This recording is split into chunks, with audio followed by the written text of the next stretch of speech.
कभी विट्ठल के मंदिर में, मेरे विट्ठल नाथ के मंदिर में जाकर एक बार शिव का नाम लेकर, राम राम कहने से शिव प्रसन्न होते हैं और शिव शिव का नाम जपने से स्वयं मेरे हरि विट्ठल नारायण प्रसन्न होते। ये उनकी प्रसन्नता है।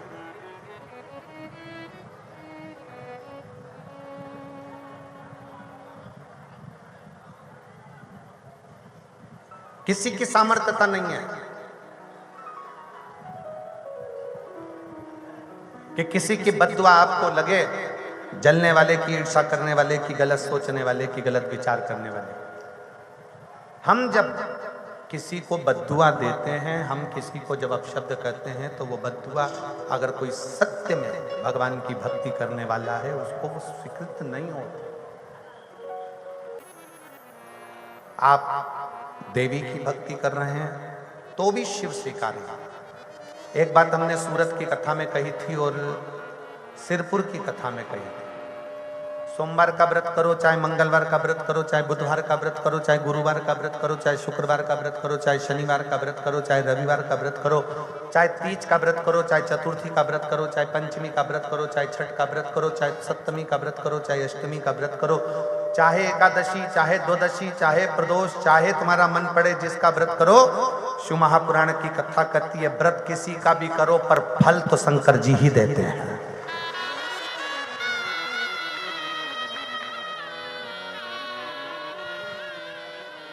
व्रत किसी भी देवता का करो पर फल देने का निर्णय शिव को ही करना पड़ेगा।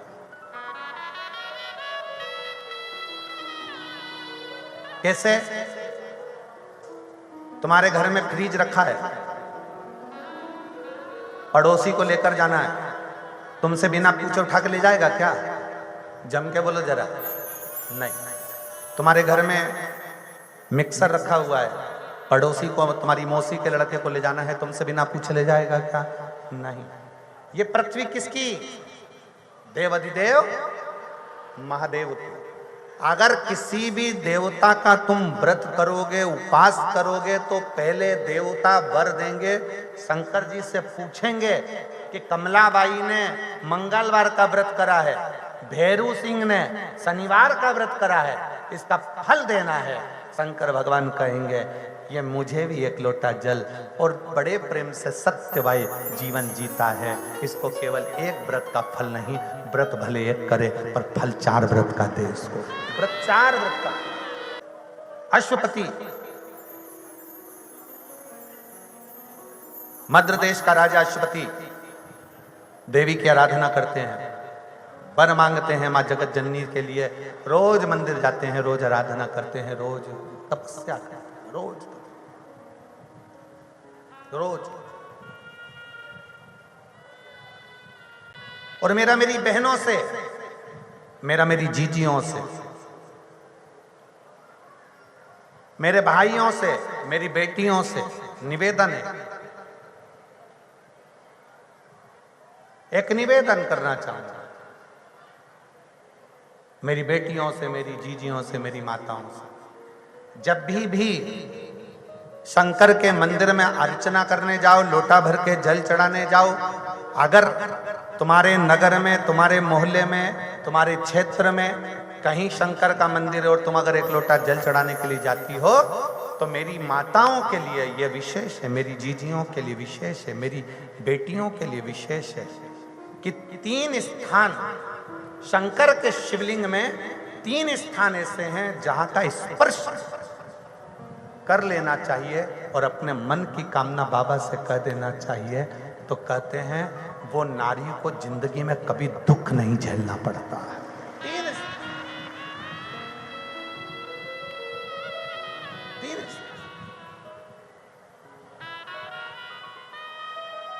और बड़े शुद्ध भाव से, बड़े श्रेष्ठ भाव से समझिएगा जरा। ये शिवलिंग है, यह जलाधारी है, ये उसका जल जाने वाला स्थान। इधर कार्तिकेय गणेश कार्तिकेय का स्थान, बीच में अशोक सुंदरी का स्थान, ये माता पार्वती जी का हस्त कमल, ये भगवान शंकर का शिवलिंग। शिवलिंग के ऊपर जो एक एक बूंद पानी टपकता है कलश में से, वो शंकर जी की 5 लड़कियां जया, विषहारा, श्यामली बारी, दौतली, देव। 3 स्थान मेरी जीजियों के लिए, मेरी बेटियों के लिए, मेरी माताओं के लिए। पहला, भगवान शंकर का जल जहां से गिरता है उस स्थान पर अपने हस्त कमल को लगाना। दूसरा, जो माता का कटी भाग, माता का हाथ, जो माता का सुंदर हस्त कमल है, उस हस्त कमल पर स्पर्श करना। और तीसरा, जहां से जल बहता है उसके ठीक विपरीत भाग में, उसके ठीक विपरीत भाग में जो माता पार्वती जी का हस्त कमल है, जहां जल बहता है उसके ठीक विपरीत भाग में उस स्थान का स्पर्श करना।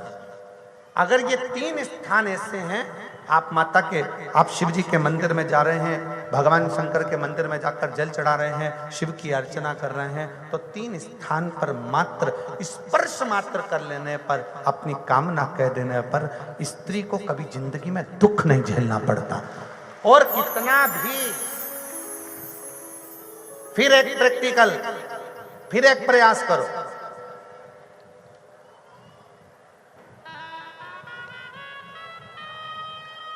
पहले तो मेरे जितने जीजा बैठे हैं, जितने मेरे पुरुष बैठे हैं, जितने मेरे जीजा उन बैठे हैं, उनसे निवेदन है, अपने आप में दृढ़ बनाओ कि मैं, हाँ, हम संकल्प नहीं दिलाएंगे, संकल्प दिलाने से कुछ नहीं होता, फालतू की बात है। हम दिला भी देंगे, तुम वापिस पहुंच गए तो ऐसा फालतू का माथा पच्ची हम करते रहे। आप अपने मन से दृढ़ बनाओ कि मैं अपने बच्चों के लिए, अपनी पत्नी, अपने बेटों और अपने माँ बाप की इज्जत के लिए और अपने घर के बेटों को मुझे डॉक्टर बनाना है, इंजीनियर बनाना है, मुझे मेरे बेटे को कलेक्टर बनाना है। अपने बच्चों की जिंदगी बनाने के लिए आज से मैं मदिरा नहीं पीऊंगा, मैं दारू नहीं पीऊंगा, मैं नशा नहीं करूंगा। अपने घर के बच्चों को, अपने घर के, एक संकल्प अपने भीतर आप स्वयं लीजिए। हम नहीं दिलाएंगे, हम ये फालतू काम, क्योंकि हमें मालूम है हम संकल्प दिला देंगे, तुम नहीं छोड़े तो बद्दुआ हमें लगे, क्या मतलब फालतू। तुम सोचो ना, घर किसका? तुम्हारा। बच्चे किसके? तुम्हारे। पत्नी किसकी? तुम्हारी। माता पिता किसके? तुम्हारे। तो सोचना किसको? तुमको। हम क्या सोचेंगे? तुम स्वयं सोचो, तुम स्वयं विचार करो। और इसमें मेरी जीजियों का साथ चाहिए, इसमें मेरी जीजियों का साथ चाहिए। एक दुर्वा, ये 3 स्थान पर स्पर्श कराना। एक दुर्वा 3 स्थान पर स्पर्श कराना। और अवधूतेश्वर महादेव का नाम लेकर वो दुर्वा एक पानी की कटोरी में डाल दीजिए। अवधूतेश्वर महादेव का नाम लेकर उस दुर्वा का दूसरे दिन विसर्जन कर दीजिए।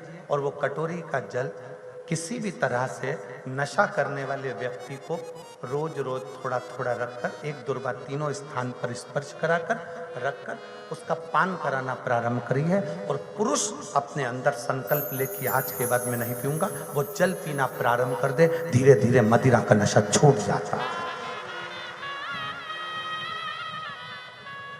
एक दुर्वा, क्या बोलते हो उधर महाराष्ट्र में? धूप की दुर्वा, दुर्वा बोलते हैं ना।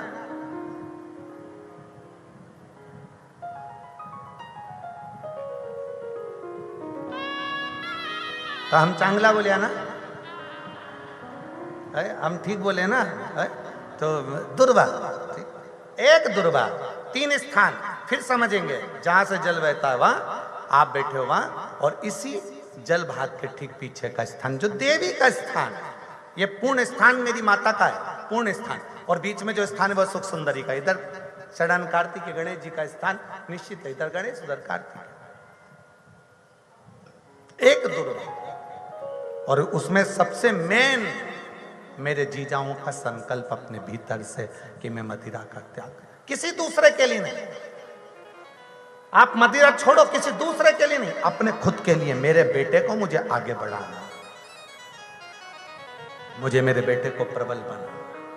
अश्वपति ने मां जगत जननी दुर्गा भवानी से मांगना चाहा, तब किया, साधना करी, मेरे घर औलाद नहीं है, मेरे घर संतान नहीं। मां अंबा जगदम्बा ने सावित्री को भेज दिया। मां भवानी दुर्गा ने सावित्री को भेजा, जाओ सावित्री, आज तुम जाओ और जाओ पता करो कि राजा अश्वपति को क्या चाहिए। जब कोई कामना कर कर आप भगवान शंकर की आराधना करते हो, जब किसी कामना के साथ आप भगवान शंकर की आराधना में डूबते हो, उस समय पर केवल शिव ही नहीं, 33 कोटि देवता भी आपकी कामना को पूर्ण करते हैं। 33 कोटि। सावित्री माता ने कहा कि राजा अश्वपति, तुम्हारे घर में पुत्र का सुख नहीं है, मैं तुम्हें बेटा नहीं दे सकता, मैं तुम्हें बेटा नहीं दे सकता, तुम्हारे घर में पुत्र का सुख नहीं। मां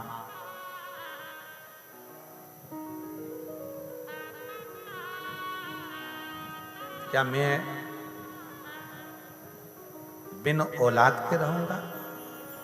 सावित्री माता ने कहा कि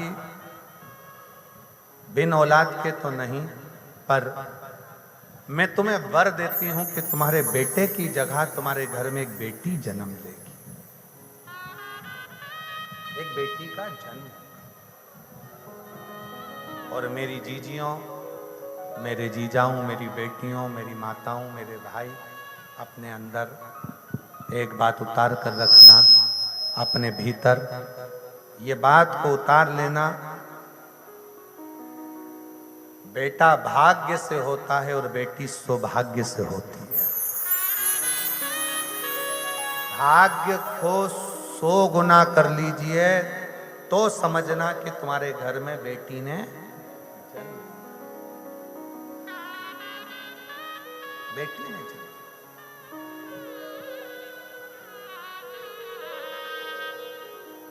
बेटी जन्म लेगी। और सुनो अश्वपति, वो बेटी साधारण नहीं होगी। मैं सावित्री खुद तेरे घर में एक बेटी के अंश के रूप में जन्म लूं। मेरे आशीर्वाद से बेटी हो रही है तो वो बेटी साधारण नहीं होगी, वो बेटी सहज नहीं होगी। उसका भी तेज पुंज, उसकी भी आकर्षणता, उसकी भी सुंदरता, उसकी भी तन्मयता, उसकी भी सुंदरता, उसका तेज, उसका भाव मेरे जैसा ही रहेगा। और सुन अश्वपति, उसका नाम तो मेरे ही नाम पर सावित्री, मेरे ही नाम। अश्वपति के घर में 9 महीने पूर्ण होने के बाद में एक बेटी ने जन्म दिया। भगवान भोलेनाथ, एक बेटी ने जन्म लिया। 9 महीना पूर्ण हुआ, एक बेटी का जन्म हुआ जिसका नाम सावित्री रखा। सावित्री बेटी धीरे धीरे बड़ी होने लगी, विवाह की चिंता व्यापने लगी।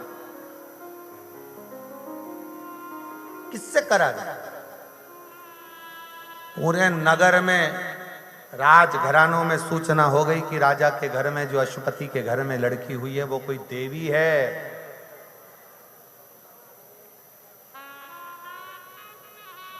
विवाह के लिए कोई प्रस्ताव नहीं आया। राजा अपनी लड़की को लेकर वन में चला गया कि कोई अच्छा वर मिले, उसके साथ बेटी का विवाह कर दो, कोई अच्छा वर। ढूंढते ढूंढते जंगल में बेटी से कह दिया कि अब तू जा, तुझे जो श्रेष्ठ वर लगता हो, अपने धर्म के अनुकूल वो वर ढूंढ। बेटी गई। थोड़ी देर बाद अश्वपति बैठे ही थे कि सामने से देवऋषि नारद का आगमन हो गया। देवऋषि नारद का आगमन हुआ। नारद जी बात कर रहे थे, इतनी देर में सावित्री का आगमन हुआ। अश्वपति नारद जी बोले, ये लड़की कौन है, ये कन्या कौन है? कहा, ये मेरी बेटी सावित्री है। अच्छा, बड़ी सुंदर है, बड़ा तेज है, इसका विवाह क्यों नहीं करते? अरे महाराज, विवाह के लिए तो हम आए हैं। मैंने मेरी बेटी से कहा था कोई उत्तम वर देख ले। आज मेरी बेटी उत्तम वर देख कर आई है, उसके चेहरे की रौनक बता रही है। सावित्री देवऋषि नारद को प्रणाम करती हैं। नारद जी, मैं आपको प्रणाम करती हूँ। क्या तुमने वर ढूंढ लिया? हाँ, मैंने वर ढूंढ लिया। ध्रुमसेन राजा, जो जंगलों का राजा है, वन में रहने वाला एक राजा, जिसके राज्य को दुनिया के लोगों ने छुड़ा लिया, आक्रमण कर कर वो वन में रहता है। उसके नेत्रों को भी किसी ने छुड़ा लिया। उसका एक बेटा है जिसका नाम सत्यवान है। सत्यवान, जैसे ही सुना सत्यवान का नाम, जैसे ही सत्यवान का नाम सुना, देवऋषि नारद करताल बजाकर बोले, श्रीमन नारायण श्रीमन नारायण। अरे अश्वपति, तुम्हारी बेटी को समझाओ, वो लड़का ठीक नहीं है। आज ही के दिन, 1 वर्ष पूर्ण होने पर आज ही के दिन वो मर जाए। आज ही के दिन मरेगा, उसका तो 1 वर्ष है। और लड़की को समझाओ कि दूसरा वर देख ले। सावित्री कहती है, नहीं पिताजी, मैंने तो उसको पति मान लिया है। अब तो मैं विवाह करूंगी तो उसी से करूंगी, अन्यथा किसी से नहीं करूंगी। मैंने उसको अपना मान लिया। अब मैं विवाह दूसरे से क्या करूं? मैं तो करूंगी तो उसी से। मुझे दूसरे से विवाह नहीं करना है, मुझे दूसरे से विवाह नहीं करना है। खूब समझाया। देवऋषि नारद ने कहा, तुम्हारी बेटी के भाग फूट गए हैं अश्वपति।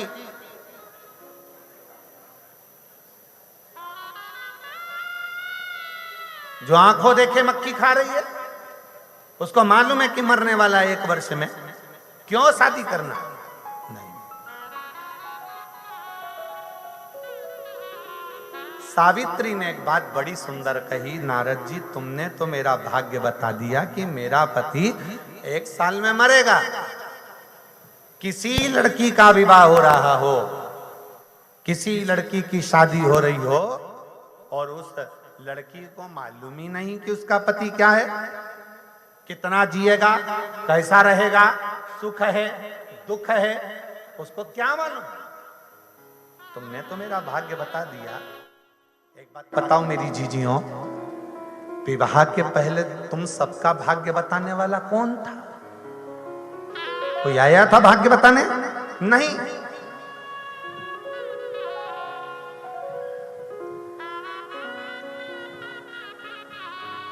नारद जी, तुमने मेरा भाग्य बता दिया, पर मेरे संसार की इतनी स्त्रियां हैं, इतनी नारियां हैं, इतनी बेटियां हैं, इनका भाग्य कौन बताएगा?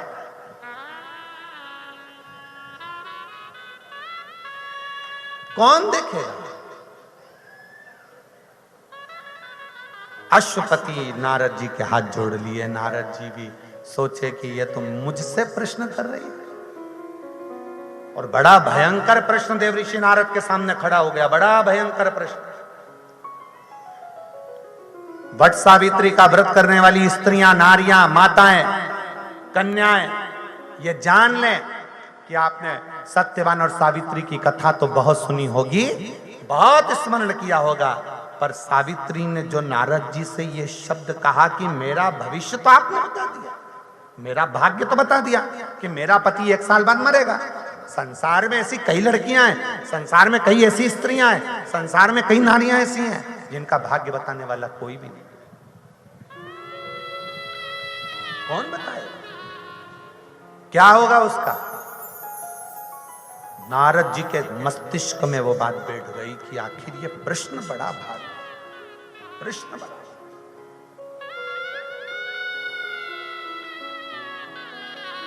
एक महिला बैठी है यहाँ पर जिसके शरीर में सोरायसिस की बीमारी कई सालों से, पूरे शरीर की खाल निकलती थी। ऐसा कोई डॉक्टर नहीं जिससे उसने इलाज ना करवाया। आखिरी में दवाई खाते खाते सालों निकल गए, सालों।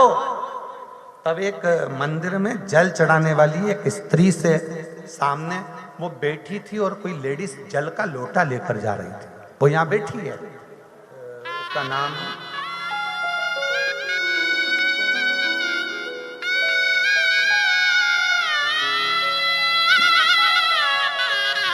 बीमारी 30 साल से थी उसको। श्रद्धा प्रकाश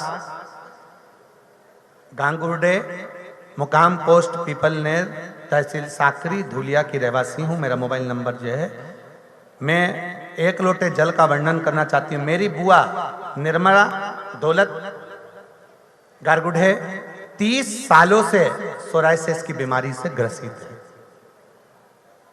प्राइवेट हॉस्पिटल, सरकारी हॉस्पिटल, आयुर्वेदिक हॉस्पिटल, ऐसी कौन सी जांच है जो ना कराई उसने, पर उसका शरीर ठीक नहीं।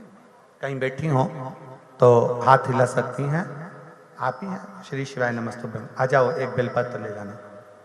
आखिरी में एक महिला को जल चढ़ाते हुए देखा और उससे पूछा कि तुम कहां जाती हो? तो कहा शंकर जी को एक लोटा जल चढ़ाने। किसने कहा? सीहोर वाला महाराज। तुम कथा सुनती हो? नहीं। कहा कथा सुनना चालू करो आसन लगाकर। टीवी पर कथा आती है, उसे सुनो। टीवी पर कथा सुनना चालू करा, मंदिर जाना चालू करा। फिर मैं सीहोर गई, वहां से रुद्राक्ष लाई। बाबा हम तो नहीं जानते थे कि रुद्राक्ष का फल क्या होता है, पर सीहोर से रुद्राक्ष लाई, उसको जल में गलाती, शिव जी को चढ़ाती, उस जल को लाकर पूरे शरीर पर लगा लेती और पानी पी लेती। मैंने भी आपकी कथा सुनी कि पंडाल में बैठकर जो मांगा जाता है वो मिलता है। मैंने मालेगांव की कथा में पहुंच गई। मालेगांव की कथा जो दादा भाऊ ने कराई थी, उस कथा में बैठ गई, वहां की मिट्टी को अपने शरीर पर लगा लेती। फिर मैं धुलिया पहुंच गई, धुलिया की मिट्टी अपने शरीर पर लगा लेती। सिरपुर गई, वहां की मिट्टी अपने शरीर पर लगा लेती। और बाबा की कृपा से आज साकरी में बैठी हूं, पूरे शरीर का रोग समाप्त हो गया। मैं बाबा को प्रणाम करने के लिए, मेरे शरीर का पूर्ण रोग समाप्त हो गया। मैं बाबा को प्रणाम करने आई। शिव तत्व किसको कहते हैं? शिव पे भरोसा किसको कहते हैं? विश्वास किसको कहते हैं?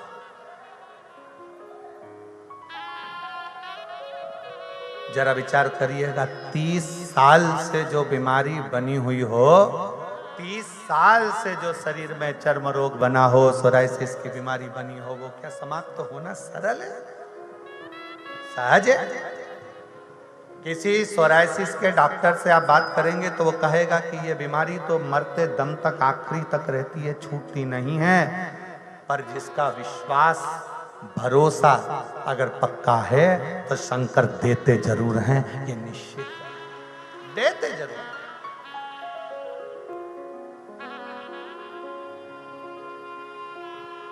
हम तो बाबा के भरोसे चलते हैं, हम तो बाबा के भरोसे चलते हैं। ये दुनिया वाले जलते हैं, ये दुनिया वाले जलते हैं, भोले बाबा के भरोसे चलते हैं, डमरू वाले के भरोसे चलते हैं। हम तो बाबा के भरोसे चलते हैं, डमरू वाले के भरोसे चलते हैं।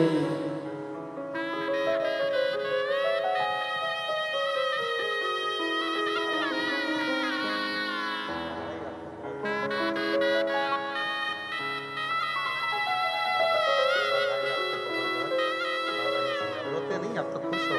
बेटी का जॉब लग गया ना, आंसू पोंछ के जाओ, अच्छे से जाओ। बाबा ने बेटी का जॉब लगा दिया, इससे बढ़कर शिव कृपा, शिव कृपा।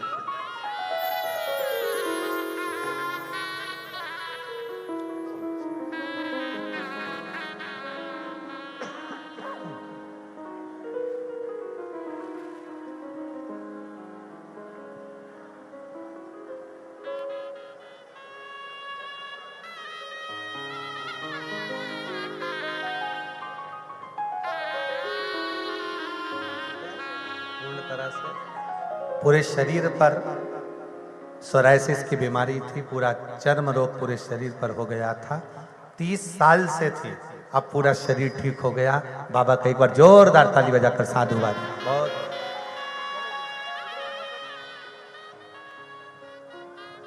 हम तो बाबा के भरोसे चलते हैं, तो बाबा के भरोसे चलते हैं। ये दुनिया वाले जलते हैं, ये दुनिया वाले जलते हैं, हम तो बाबा के भरोसे चलते हैं। शिव कथा कर रहे हैं।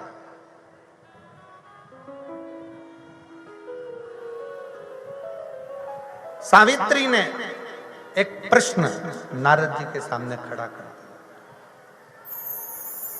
सावित्री, और मेरी जीजियों सावधान होकर सुनिएगा जरा, इस प्रश्न का उत्तर बड़ा विचित्र। सत्यवान और सावित्री की कथा तो आपने बहुत सुनी होगी, पर इस प्रश्न पर सावित्री का संवाद जोड़ा हुआ है। इस प्रश्न सावित्री जी कहती हैं नारद जी से, नारद जी तुम कहते हो कि, नारद जी आप बोल रहे हो कि तुम्हारा पति आज ही के दिन 1 वर्ष में चला जाए, आज ही के। नारद जी, संसार में ऐसी कितनी स्त्रियां हैं, संसार में ऐसी कितनी नारियां हैं, संसार में कितनी कितनी बेटियां, कितनी कितनी नारियां हैं जिनका भाग्य कोई बताने वाला नहीं है कि उनके साथ में होगा क्या, क्या होगा।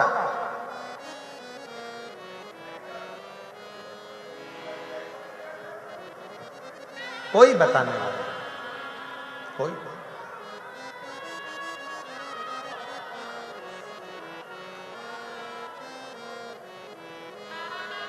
नारद जी के मन में ये बात अड़ गई, देव ऋषि नारद के हृदय में ये बात चुभ गई। नारद जी चल चले। अश्वपति ने बेटी सावित्री का विवाह सत्यवान के साथ कर दिया।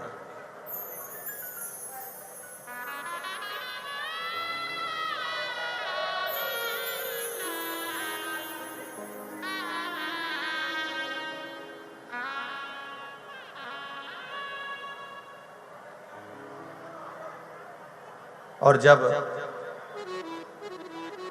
सत्यवान के साथ में विवाह हुआ, और सावित्री के मन में यह बात अड़ी रही कि मेरा पति 1 वर्ष में जाएगा। 1 वर्ष दिन निकलते गए, निकलते गए, निकलते गए, निकलते गए। एक दिन सावित्री ने अपने ससुर से पूछा, ध्रुमसेन से, राजा ध्रुमसेन से पूछा कि महाराज, ससुर जी, पिताजी, एक बात पूछना है। देखिए, आज बड़ी सावधानी से कथा सुनिएगा। सोमवार, प्रदोष और शिवरात्रि की कथा है। जितने भी यजमान बने हैं उनसे भी निवेदन है,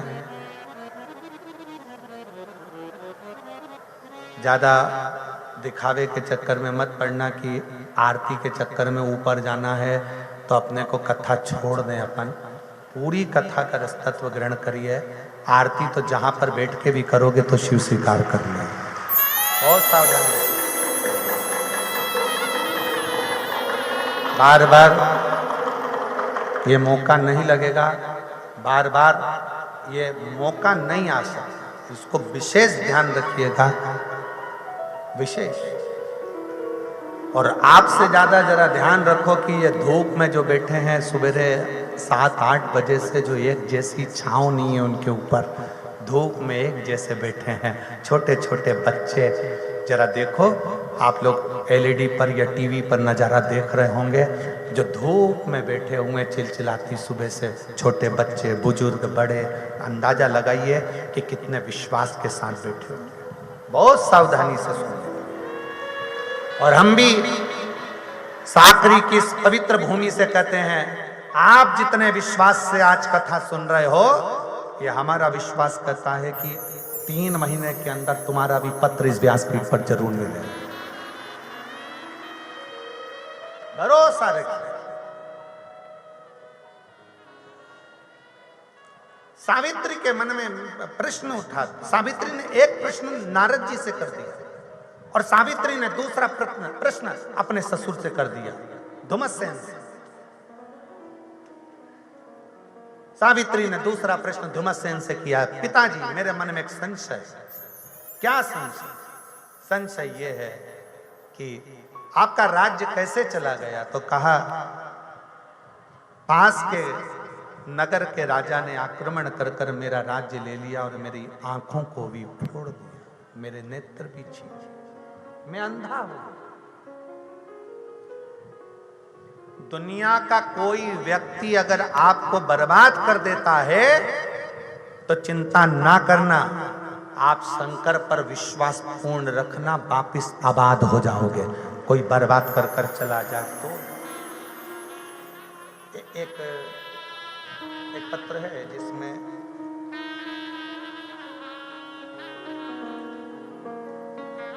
एक बहन धूलिया से पैदल आई है, एक बहन धूलिया से पैदल आई है, गायत्री देवेंद्र सालवे। मैं धूलिया में रहती हूँ, मेरा मोबाइल नंबर ये है, कहीं बैठी हो गायत्री देवेंद्र सालवे जो धूलिया से पैदल आई है। गायत्री देवेंद्र सालवे धूलिया से जो पैदल आई है, हाथ हिलाइए। आप ही हैं? ऐसा हाथ हिला दो। मेरा नाम गायत्री देवेंद्र सालवे, मैं धूलिया से पैदल आई। 1 साल पहले, कुछ साल पहले परिस्थितियों ने ऐसा घेर लिया कि मेरे पति का सारा काम बंद हो गया, कर्जे में डूब गए, इतना कर्जा हो गया कि अपना क्षेत्र भी छोड़कर जाने के लिए आतुर हो गए। तब किसी के कहने पर पहली बार शिव महापुराण की कथा सुनना प्रारंभ करी। पंडाल में बैठकर बाबा से विनती करी और विनय करा, आ जाओ बहन, एक बेलपत्र ले जाना, जाओ। जिस दिन पूरा कर्जा चूक जाएगा, वापिस मेरा मकान, मेरा घर, मेरी दुकान वापिस अच्छे से हो जाएगी, मैं पैदल चलकर कथा के पंडाल तक पहुंचूंगी। आज मैं बाबा को प्रणाम करने आई हूं। बाबा 1 साल भी नहीं होने दिया और 1 साल के अंदर मेरा पत्र इस व्यासपीठ पर पहुंचा दिया और बाबा ने मुझे कर्जे से मुक्त कर मुझे वापिस व्यापार और व्यवसाय से लगा दिया। शिव तत्व है। आप किसके आश्रित होकर आए? आप सीहोर वाले महाराज की कथा सुनने के लिए नहीं आए हो जीजियों। एक बहन बैठी है, 16 साल तक औलाद नहीं हुई, जिसको कहीं बैठी हो तो अपने बच्चे को लेकर आ सकती है। 16 साल जिसको औलाद नहीं हुई, 16 साल तक।